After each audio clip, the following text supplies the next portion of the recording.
Hi viewers, வாங்க இப்போ நாங்கள் வீட்டிலையே 1 லிட்டர் பாலில் பன்னீர் செய்யலாம்.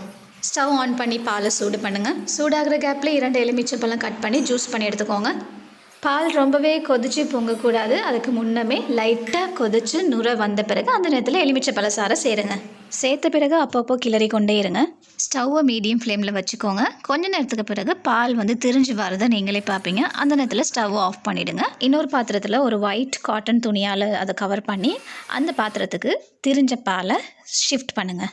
ரொம்பவே சூடாக இருக்கும். ஸோ உடனே உங்கள் கையால் பிழைய ட்ரை பண்ணாதீங்க. உங்கள் கை தான் வெந்து போகும். ஸோ கொஞ்சம் நேரம் அப்படியே வைங்க. பிறகு தண்ணீர் மிக்ஸ் பண்ணி பிழிஞ்சு எடுங்க. தண்ணீர் மிக்ஸ் பண்ணுறதுக்கு காரணம் அந்த எலுமிச்சை பழத்தில் இருக்கிற அந்த டேஸ்ட் போகிறதுக்காக. பிறகு அதை நல்லா ரேப் பண்ணி ஒரு 2 ஹவர்ஸ்க்கு அதுக்கு மேலே வெயிட்டாக ஏதாவது வைங்க. பிறகு நீங்கள் ஃப்ரீசரில் வச்சுடுங்க. தேவையான நேரத்தில் எடுத்து குக் பண்ணியோ ஃப்ரை பண்ணியோ நீங்கள் சாப்பிட்லாம். நம்ம சேனலுக்கு சப்ஸ்கிரைப் பண்ணி அப்படியே கமெண்ட்டில் சொல்லுங்கள். வீட்டில் செய்கிற பன்னீர் லாபமா, கடையில் வாங்குகிற பன்னீர் லாபமா?